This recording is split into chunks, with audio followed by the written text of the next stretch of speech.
बिस्मिल्लाहिर्रहमानिर्रहीम। अस्सलाम वालेकुम वरहमतुल्लाह। फ्रेंड्स, रमज़ान मुबारक में प्राइवेट शोबे में ड्यूटी टाइमिंग क्या होगी, वजारत ह्यूमन रिसोर्सेज ने गाइडलाइन जारी की है, वो आपके साथ इस वीडियो में शेयर करूंगा कि रमज़ान मुबारक में प्राइवेट शोबे की जो ड्यूटी टाइमिंग क्या होगी। वजारत ह्यूमन रिसोर्सेज ने कहा है रमज़ान मुबारक के दौरान प्राइवेट शोबे में ड्यूटी के औकात 6 घंटे होंगे। वजारत ने कहा है कि तमाम शोबों में ड्यूटी के दौरान हिफाजती तदाबीर पर सख्ती से अमल किया जाएगा। तमाम मुलाजमीन पर लाजम है कि वो SOPs का ख्याल रखें, मुसाफा से इज्तनाब करें, यानी हाथ मिलाने से इज्तनाब करें, समाजी फासले को यकीनी बनाएं।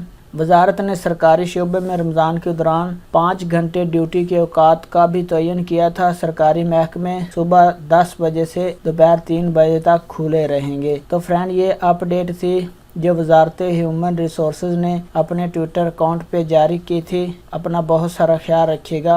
अस्सलाम वालेकुम वरहमतुल्लाह।